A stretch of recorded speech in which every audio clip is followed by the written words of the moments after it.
بسم اللہ الرحمن الرحیم۔ آج کل سوشل میڈیا پر وائرل ہونے والی جو اہم ترین ایک خبر ہے وہ یہ ہے کہ حلال شراب پر بات ہو رہی ہے اور ہوٹلنگ بھی ہو رہی ہے۔ لاہور میں حلال شراب کو متعارف کروایا جا رہا ہے اور اس کے حوالے سے پارلیمنٹ میں بھی بات ہوئی اور اس کی تائید بھی کچھ لوگوں کی طرف سے موصول ہوئی ہے، اور وہ بات یہ ہے کہ اگر شراب کی حیت اور کیفیت بدل جاتی ہے تو اس کا حکم بھی بدل جاتا ہے۔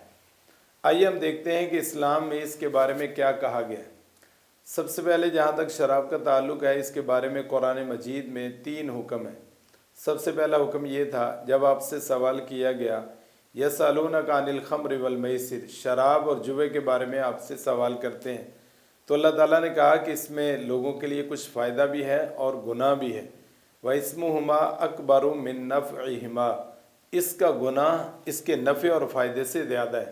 نفع یہ ہے کہ انسان کو اعصابی مضبوطی آ جاتی ہے اور اعصابی کمزوری ختم ہو جاتی ہے اور اس کے اندر جوش اور ہمت بڑھ جاتی ہے۔ تو فرمایا کہ یہ اس کا فائدہ ہے، لیکن اس کا گناہ فائدے سے زیادہ ہے۔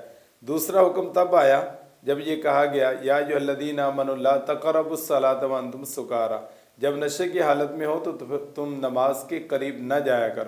اور آخری حکم یہ تھا یا ایھا الذین آمنوا انما الخمر والمیسر والانصاب والازلام رجس من عمل الشیطان فاجتنبوہ لعلکم تفلحون، کہ یہ شیطانی عمل ہے، یہ ناپاک ہے، اس سے بچ جاؤ اور تمہاری فلاح بھی اس کے ساتھ مشروط ہے تاکہ تم فلاح پا جاؤ۔ لیکن ہمارے ہاں جس بات پر بحث کی جا رہی ہے وہ یہ ہے کہ شراب کے حوالے سے کہ جب شراب کی حیت بدل جاتی ہے، اور اس پر بات یہ ہوئی کہ جب شراب کے اندر مچھلی کو ڈالا جاتا ہے تو وہ سرکے کی شکل اختیار کر جاتی ہے، تو اب شراب رہی نہیں تو شراب کا حکم بھی نہیں رہا۔ آئیے اس کے بارے میں ہم رسول اللہ صلی اللہ علیہ وسلم کی حدیث دیکھتے ہیں کہ رسول اللہ صلی اللہ علیہ وسلم سے یہ سوال کیا گیا شراب کے حوالے سے۔ حضرت انس رضی اللہ تعالیٰ عنہ بیان کرتے ہیں کہ آپ سے یہ پوچھا گیا انتخذ خلا، کیا ہم شراب کا سرکہ بنا لیں؟ قال لا، آپ نے فرمایا نہیں، اس کو آپ سرکہ بھی نہیں بنا سکتے۔ یہ واضح حدیث ہے، رسول اللہ صلی اللہ علیہ وسلم کا فرمان ہے۔ اسی طرح حدیث کے اندر یہ بھی آتا ہے، آپ سے اس بات کے بارے میں دریافت کیا گیا کہ کیا ہم شراب کو دوائی کے طور پر استعمال کر سکتے ہیں؟ رسول اللہ صلی اللہ علیہ وسلم نے فرمایا انہ لیس بدواء، اس کے اندر کوئی دوائی نام کی چیز نہیں ہے، ولکنہ داء، بلکہ یہ خود بیماری ہے، یہ کسی بیماری کا علاج نہیں ہے بلکہ اس کے اندر بیماری ہے۔ اب اس سے یہ پتہ چلتا ہے کہ ہم شراب کو سرکہ بنا کر اس کو بھی استعمال نہیں کر سکتے جو صحابہ کرام نے پوچھا تھا، اور اس کو علاج کے طور پر بھی استعمال نہیں کر سکتے۔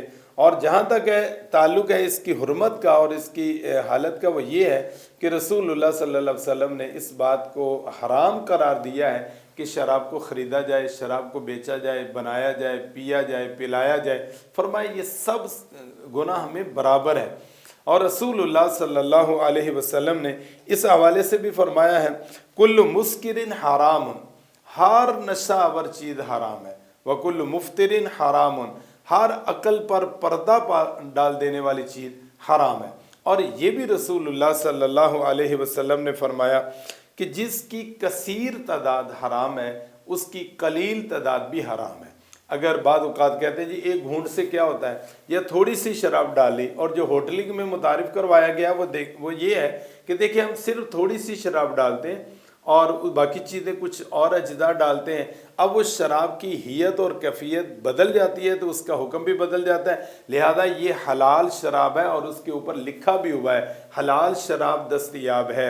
اور ہمارے جو ملک پاکستان میں بالخصوص اس پر کچھ علماء کی طرف سے بھی بات آئی کہ واقعی جب حیت بدل جاتی ہے تو اس کا حکم بھی بدل جاتا ہے، جبکہ ایسی بات نہیں ہے۔ شراب کسی صورت میں بھی حلال جائز نہیں ہے، نہ دوائی کے طور پر، نہ سرکہ بنا کر، نہ کسی اور صورت میں۔ اس لیے قرآن و سنت سے جو ہمیں یہ موقف ملتا ہے وہ یہ ہے، شراب کا کسی صورت میں استعمال